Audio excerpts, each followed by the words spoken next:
Hi, I'm Pam Hayes from Hayes Sewing Machine Company in Wilmington, Delaware, and welcome back to our next creative video that we have in our series that we're doing.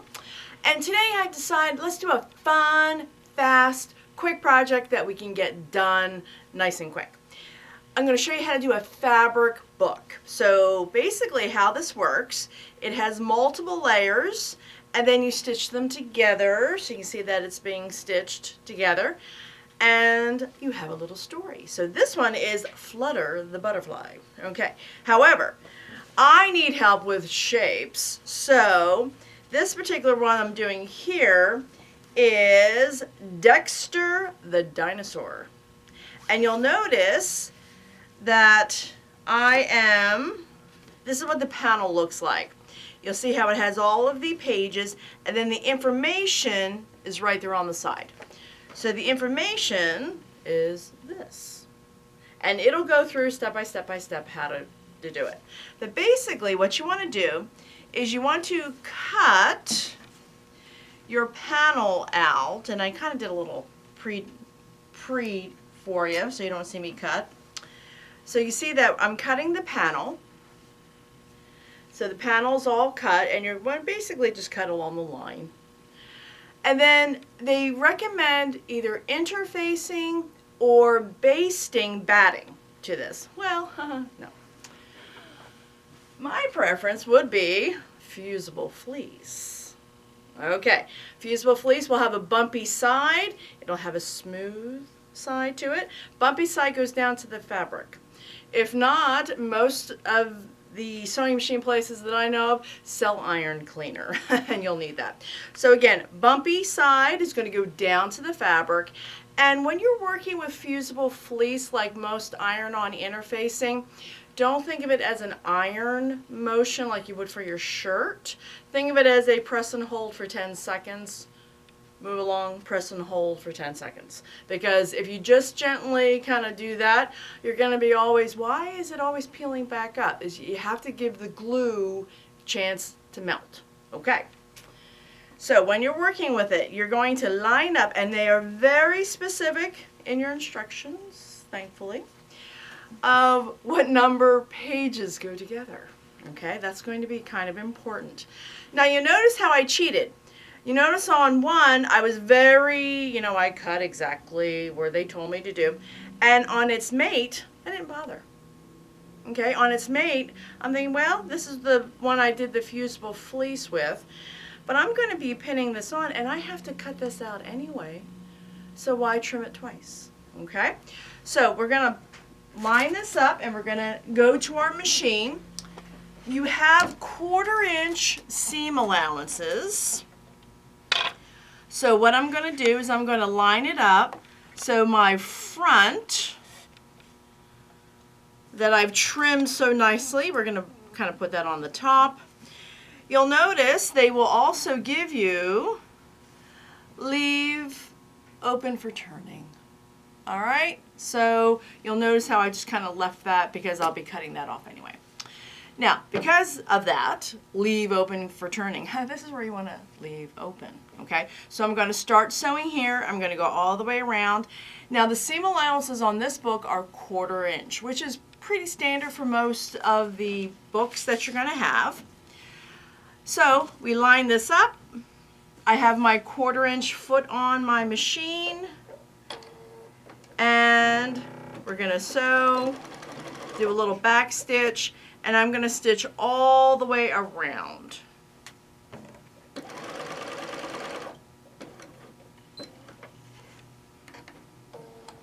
Turn the corner,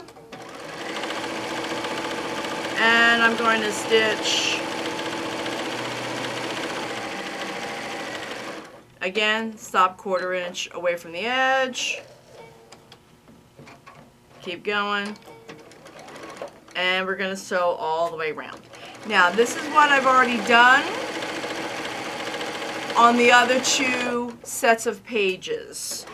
So I didn't want you to be too bored. Though for video, you can fast forward.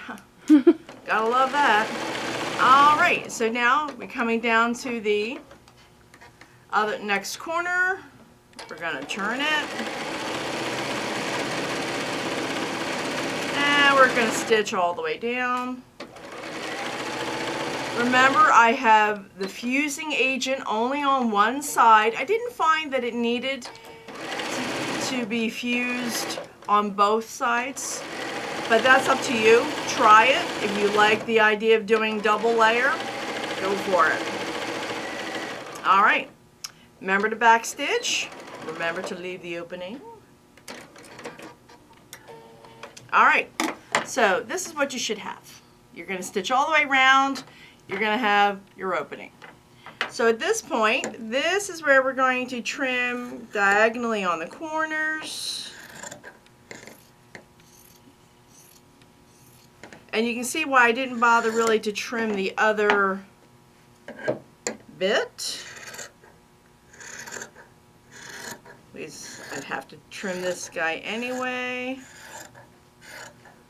I won't want to trim across the corners.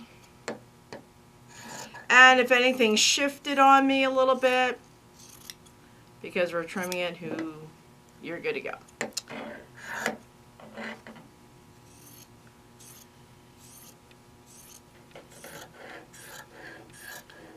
And Dexter the Dinosaur is kind of one of a series. I think they also do numbers as well as letters. So whatever you feel you need to work on.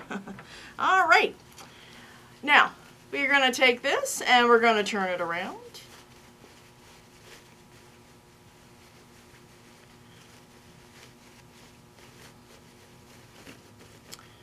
All right, and now we have our little pokey stick. Anything that's going to help you turn the corners. This little guy was in a bag of stuffing.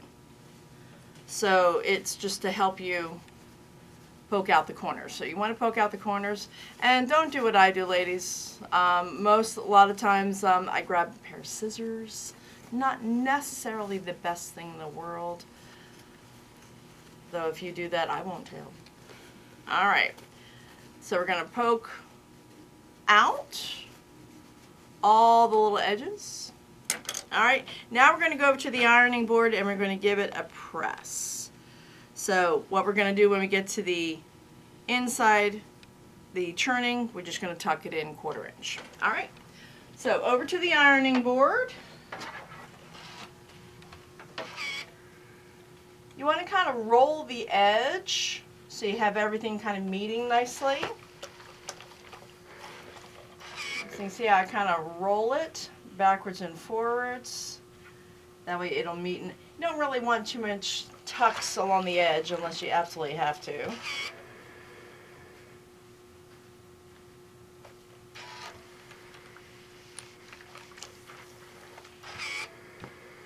Okay, so again, just roll it.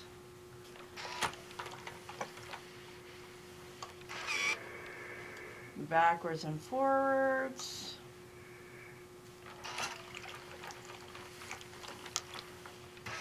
Give it a press. Remember, when you get to where we've left it open, we're going to tuck everything underneath. About 1/4 inch, about your seam allowance. Just make sure it looks good.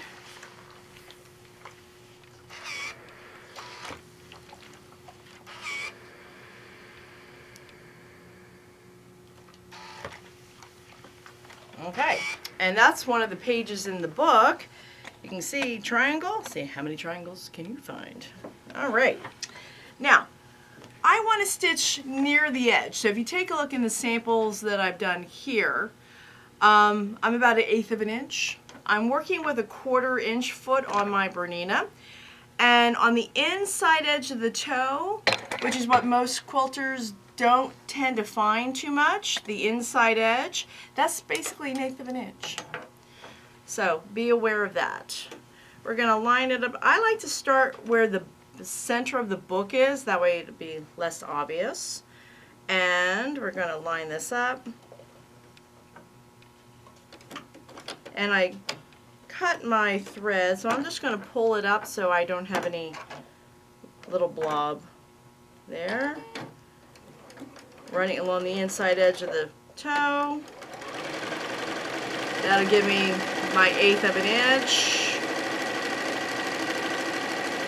And I decided to top stitch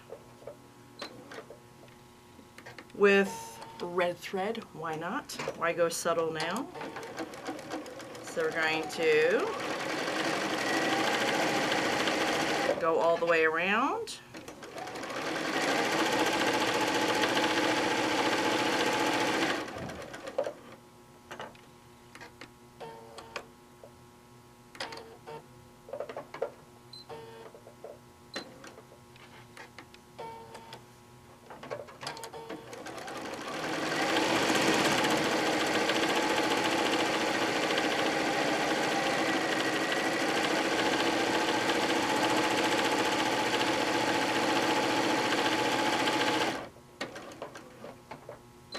Alright, we have one more side.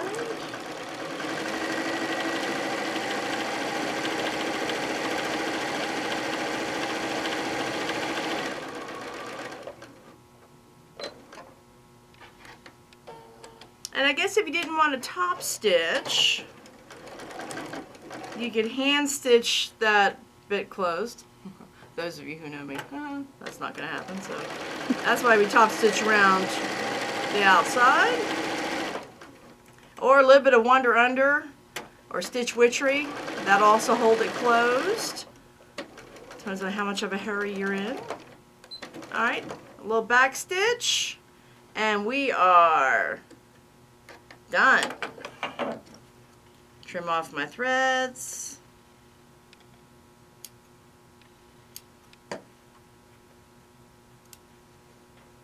And we're good. All right, so there is my page.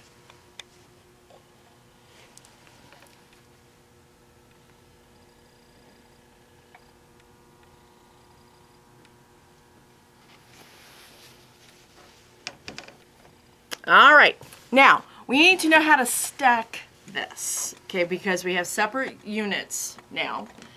And in the bottom of your instructions, like I was telling you that they gave you on the side, they let us know. All right, so we're going to place the book cover.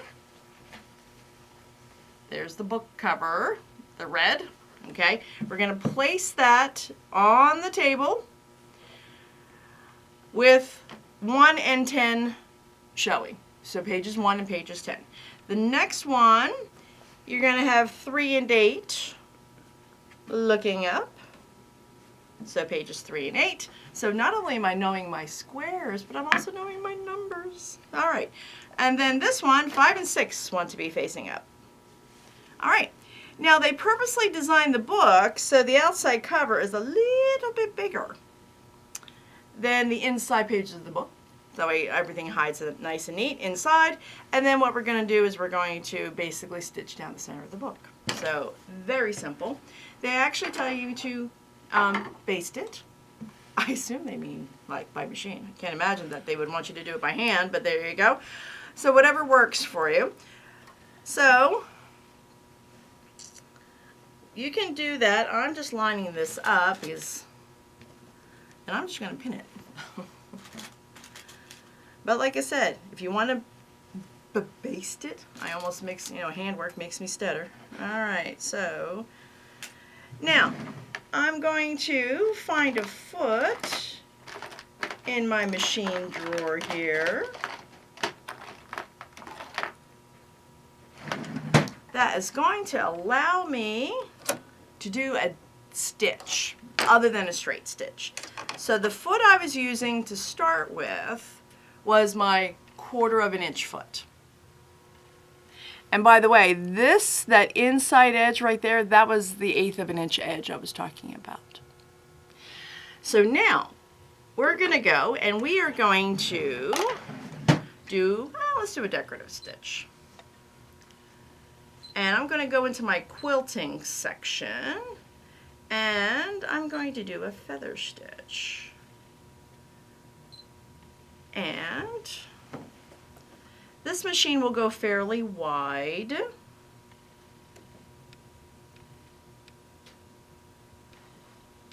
All right, just kind of getting it lined up.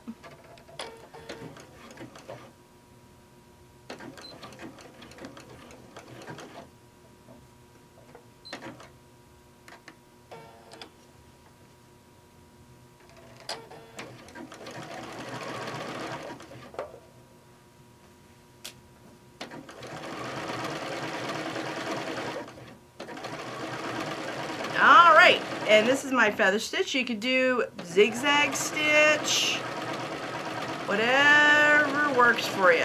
You could even do a straight stitch.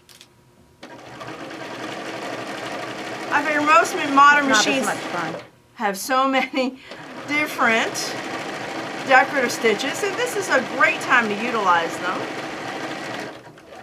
Alright, going to do a little back stitch just to reinforce it. And cut, and ta-da! So look at that, there's my feather stitch.